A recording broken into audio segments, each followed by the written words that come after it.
depending on the national government subsidy, right? Yes, Your Honor. All right. So without the national government subsidy, would you have collapsed? Your Honor, if the expansion of benefit that made in year 2020 for Your Honor, ma-implement natin ng tuloy-tuloy, Your Honor, of course, kailangan natin ng national government subsidy, Your Honor. So we're looking forward, moving forward. Yes, Your Honor. But where you are standing now, your situation now, the present financial status of PhilHealth, do you need rescue from the national government? Your Honor, the status of the financial of PhilHealth right now, Your Honor, enough to cover the year 2025 operations, Your Honor. Old, Yes, Your Honor. yes. That opinion, Your Honor, that is based on the financial record, Your Honor. even with the findings of COA, you will still insist that you have you're financially sound, Yes, Your Honor. even without the government subsidy. Your Honor, again, kailangan talaga yung government Kailangan. subsidy. But So, of course, kung walang government subsidy, nasaan ang PhilHealth? Your Honor, still in the year 2025, we operating PhilHealth, Your Honor, based on the programs that we are implementing right now, Your Honor. Yes, Again, and these programs are funded full, in full. in the year 2025, Your Honor, available po yung pondo po natin, Your Honor. Nasaan yung pondo? Binigay na pa sa inyo ng treasury? Your Honor, on existing funds of the corporation, Your Honor, our investable fund so December 31, 2024. You know, my problem with your existing funds is this. You always do not consider the funds that should cover the reserve funds. That is my problem. Even though the command of Section 11 is for the reserve funds to be set aside. And when you set aside the reserve funds, it means it's real money. It's not just abstract. It's just not numbers. Because anytime the risk will become reality. That is my problem. Because you always do not recognize yet the funds that should cover the reserve funds. Your Honor, FBI, Your Honor, in every year, Your Honor, we have the corporate operating budget, Your Honor. And this corporate operating budget, Your Honor, mayroon siyang kaakibat na corporate revenue as well. Kumbaga, may pumapasok na revenue. In the year 2024, Your Honor, our corporate revenue enough or more than enough to cover the expenditures, Your Honor.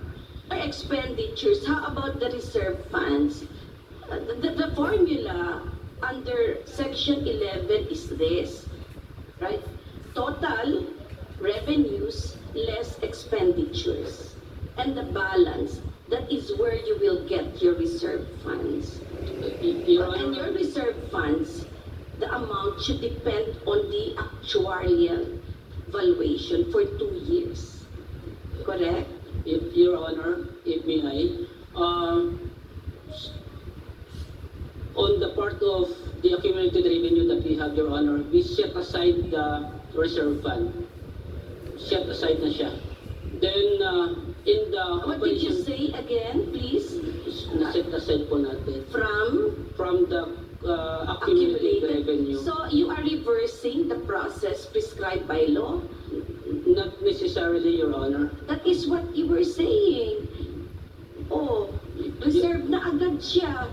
Hindi ba dapat accumulated revenues less expenditures? And then the total, the balance, that is where you get your reserve funds. and your reserve funds must correspond to the actuarial estimate. Your Honor, mayroon ho tayong revenue that of course projected for a year. In that revenue, Your Honor, yun po ang ginagamit po din natin in sourcing out the expenditures po of the year, meaning the operation of the corporation for, say for instance, the year 2025, much more dependent din pati siya, Your Honor, on the revenue po natin expected to be received for that particular year, Your Honor. So, ganun po siya, recognizing the revenue and then of course the estimated expenditures po. And then the balance will go to the reserve funds. It will go to the accumulated revenue, Your Honor, or the surplus that we have. All right. Yes po. May I proceed to the next question? Yes po, Your Honor. So, did the transfer of 69.9 billion to the National Treasury make PhilHealth an economically viable guarantor of the people's access to quality and affordable health care and protection against financial risk?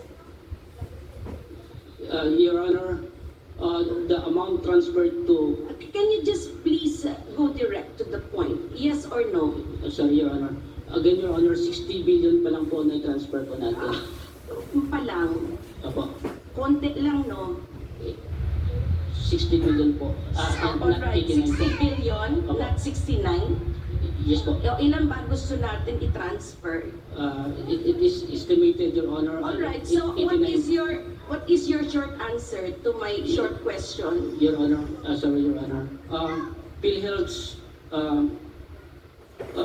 nag-operate si PhilHealth po, Your Honor, in the year 2024. Did it help PhilHealth's financial condition? Did it upgrade your financial level when you transferred the 60 billion to the National Treasury? Your Honor, despite the transfer, Your Honor, PhilHealth's investable fund from 498 in December 2023 and versus December 2024, Your Honor, of 492 billion. So what is your answer? No or Your yes? Honor, Yes or no? Your Honor, very sorry, Your Honor. Your Honor, PhilHealth operates the program, Your Honor, expanding the benefit payment. All right. Tumaas pa So siya. I will go to my next question. Yes po.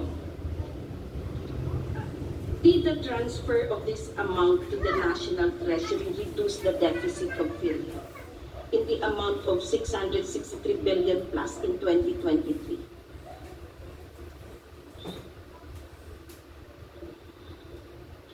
Your Honor, if you are talking, Just a straight answer, Mr.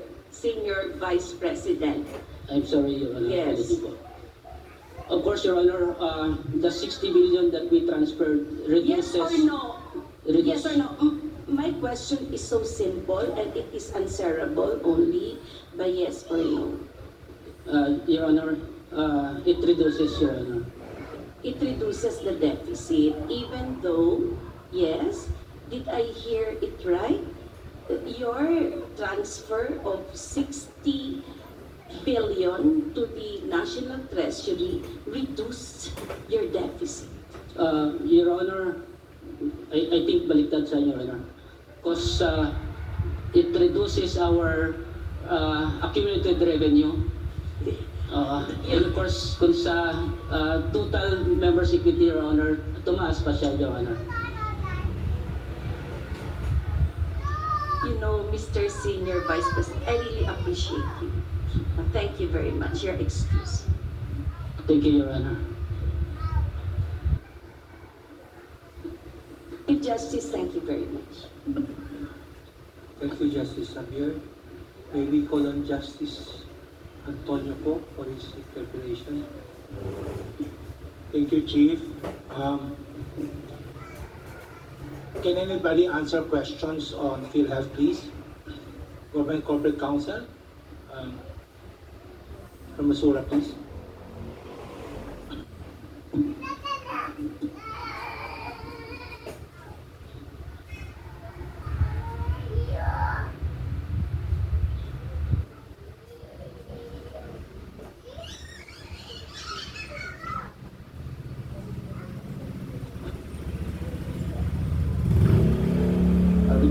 further questions, Your Honor.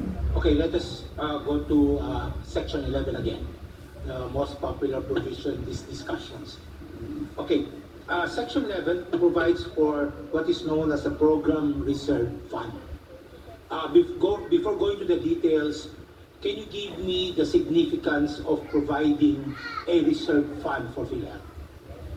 What is the importance of having a reserve fund for PhilHealth? As I understand, Your Honor, it's like a contingent fund.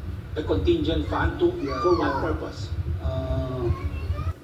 To address the possible lack of funding in the future. So, would you agree with me that the higher reserve fund you have, the more secure PhilHealth will be?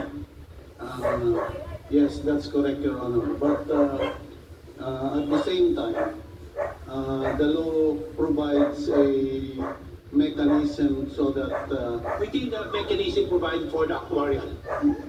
yes, there's also a mechanism so that the managers of PhilHealth do not become so conservative, so they cannot fix a reserve fund beyond the ceiling. There's a ceiling imposed by Section 11, Your Honor. Okay, now let's go to Section 11. Section 11 speaks of accumulated revenues. It also speaks of reserve fund. It also speaks of current year expenditures. Can you define to me these terms? Right now, Your Honor, there is an office order issued by the PhilHealth President in 2012 where accumulated revenues is defined to mean the accumulated income of PhilHealth. So it refers to the results of the operation of PhilHealth in past years. When you speak of accumulated income, that is net of expenditures for that particular year? Yes, Your Honor. So it's Okay. net. So if it is net, this section 11 speaks of reserve fund to be taken from the accumulated revenues. And there's a formula under section 11 wherein you determine the reserve fund. It says, Section 11 says, the reserve fund, a portion of the accumulated revenues can be set aside as reserve fund, but which shall not exceed the ceiling, which is the actuarially estimated expenditures for the next 2 years. Okay, is it possible that the reserve fund will exceed as computed by the actuarial formula more than the accumulated revenues? It is possible, Your Honor, but under that office order that I mentioned earlier, the reserve fund is always set as equal to the ceiling or lower than the ceiling. Okay. The reserve fund under section 11 is by virtue of the Universal Healthcare Act, it was passed in 2019. Are you saying that prior to 2019, there is no concept of reserve fund by PhilHealth? No, there is already a concept, Your Honor. The concept of reserve fund was actually taken from the Universal Health Insurance Act, which was passed earlier. I think that was in 1995. Okay. Now, Yes, 1995. the prior to Universal Healthcare Act of 2019, you said that there's already a concept of reserve fund. Yes, Is- that's in Section 27 of the National Health Yes. Insurance Act. Is there a of 19. formula on how you determine the reserve fund prior to 2019? No, the Section 27 of the National Health Insurance Act also says that from the accumulated revenues, a portion can be set aside as a reserve fund. What I mean is the 2-year actuarial computation? That ceiling. is the ceiling, yes. Is that also present prior to 2019? That is also in the law prior to 2019, Your Honor. Okay. Now, for 2024, how much was the reserve fund? 2024, I think the board approved a reserve fund of 280 billion, Your Honor. 80 billion, more or less. 280 billion. Yes. And At the time, how much was the accumulated revenues? I know it's more than like almost 500 billion. The accumulated revenues. Yes, Your Honor. Is this 500 billion net of the reserve fund already? Is this net of the reserve fund? The 500 billion revenue? No, Your Honor. So the total accumulated revenue was around 500 billion, and then out of that 500 billion, 280.60 billion was set aside as reserve fund. Okay. So that left the 500 billion minus the 280 billion. That difference is the fund balance. The fund balance. But Okay. of that fund balance, which is like more than 200 billion, only 89.88 billion was required by the Department of Finance to be remitted by. Okay, let's go to that later. Now, the 280 billion is mentioned as the reserve fund of PhilHealth. Who determines that? It's determined by the PhilHealth Board, of course, but there is a recommendation from management, Your Honor. Meaning, management probably computed by your Office of Actuary that could compute for the 2 years? Yeah, What is the basis of the management makes a recommendation and the PhilHealth Board approves, Your Honor. Okay, how much was the recommendation made by the management of the PhilHealth for purposes of reserve fund for 2024? I have no info on that, Your Honor. Can anybody from PhilHealth office or department answer this?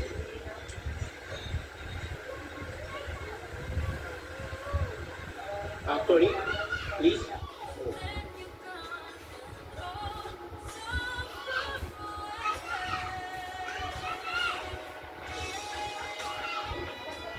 I have numbers here. I was provided numbers, Your Honor, but